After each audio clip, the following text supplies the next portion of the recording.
Hello, let's get started with JavaScript. Uh, so far we have seen two things. That is, first is the content of the web page, that is using HTML. Second one is the presentation of the content in some particular style, right, using cascading style sheets. Now today we will be advancing into the next aspect of data processing in your web pages. Okay, so we have seen some forms where we are supplying some data, we are entering username, you are entering password, and once the username and password need to be authenticated, that means you have to cross verify with the database whether the given user ID and password by the user is correct or not. So that you can do using a specialized language called a scripting language. Okay, so today we are going to learn one of such scripting languages which can help you with validating the data or validating the information on your forms. Okay, so one of them is JavaScript. You also have VBScript too. Okay, since JavaScript is very popular and widely used due to its dynamic feature and due to its direct linkage with DHTML, we are today seeing this JavaScript. Okay, JavaScript was originally developed by Netscape Navigator. I mean Netscape is a company which has given you a browser by name Netscape Navigator. Okay, so in 1995 this has originally been developed, and it is an interpreted language, and it is almost like your Java programming. It is having, I mean, it's not very heavy like Java, but it has similar classes like Java programming. That means similar object oriented technology you will find in this JavaScript as well. Okay, so this JavaScript, every program whatever you write hereafter, the HTML program, and inside the head section you are going to write the script tag, and inside the script tag you are going to write the JavaScript program. This is completely going to be uh, inside your notepad, and this program is going to be saved as .js, that is .javascript.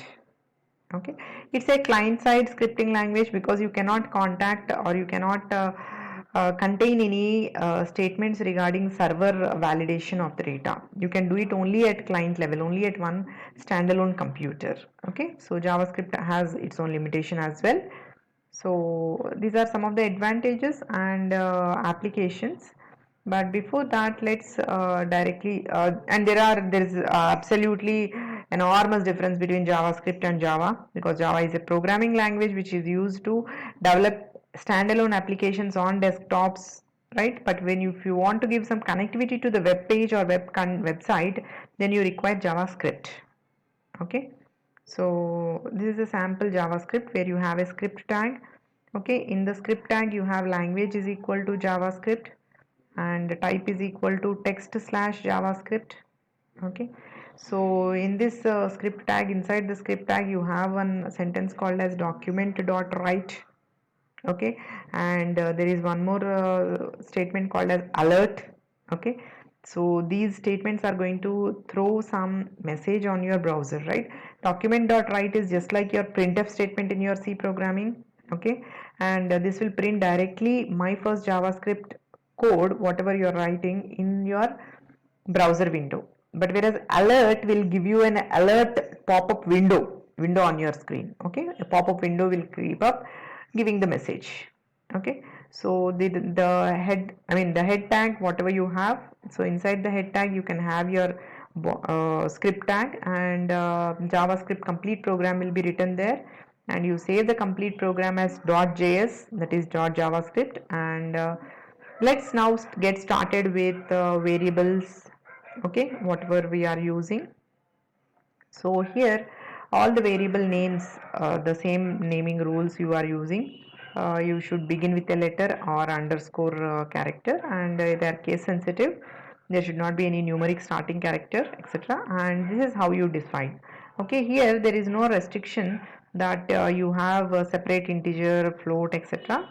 So anything in JavaScript is a variable. So you define it using var. You declare a variable using the keyword var, whereas in Java, etc., you have used int, float, etc. But right now you are using var, blank space, the name of the variable. Variable naming rules you have to follow, all the rules. Okay, After that, at later point of time inside the program, you can initialize with the value whatever you require. So that initialization value could be an integer, could be a float, or it could be a text also. Okay, it could be a text or string also. So you can write it within double quotes, it will be directly be stored. So there is no explicit data types. So here you call this as untyped language. Okay, so that makes JavaScript much light in weight.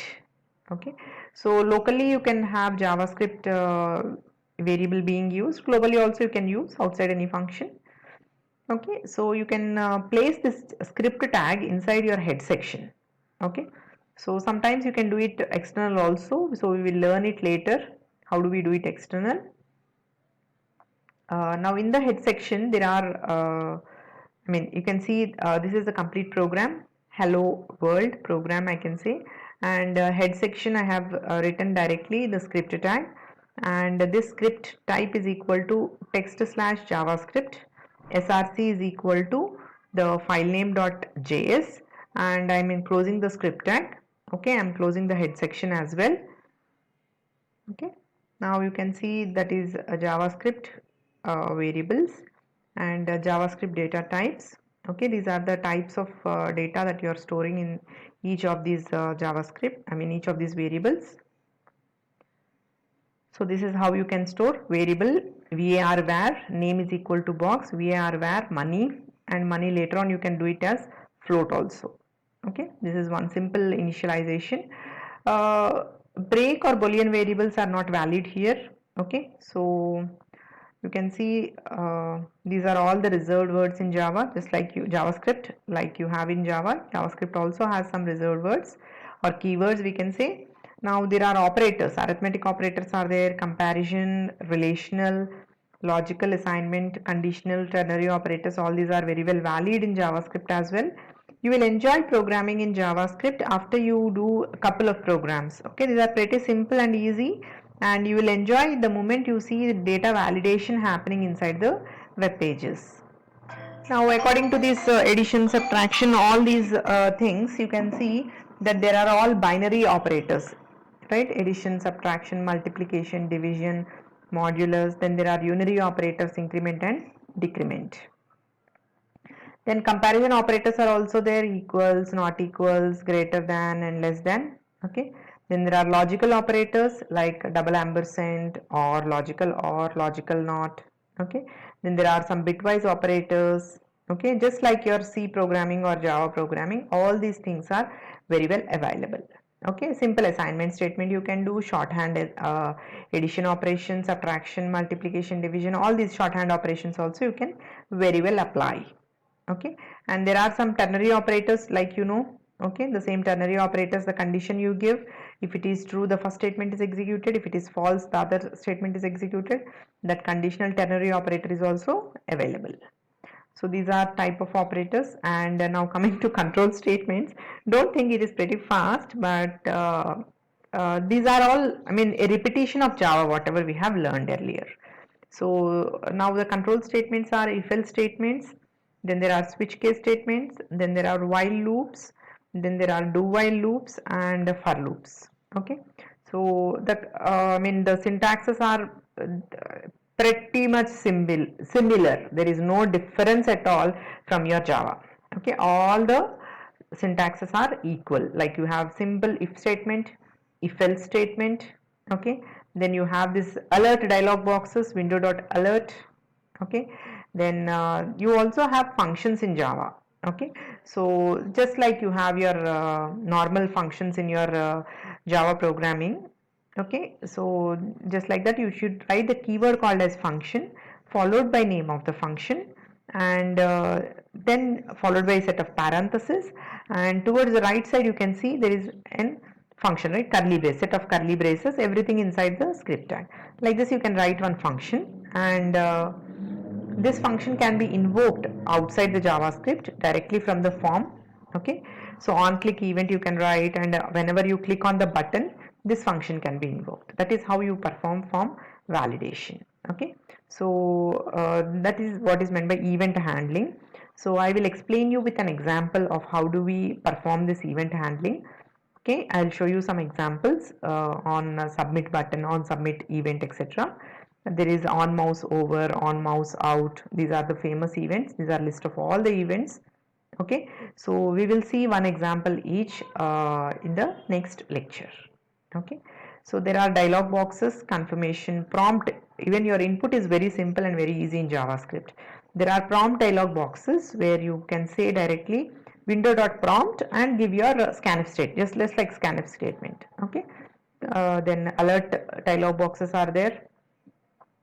Okay, so we will see them one after the other shortly, and then let's get started with JavaScript objects in the next lecture. Okay, thank you.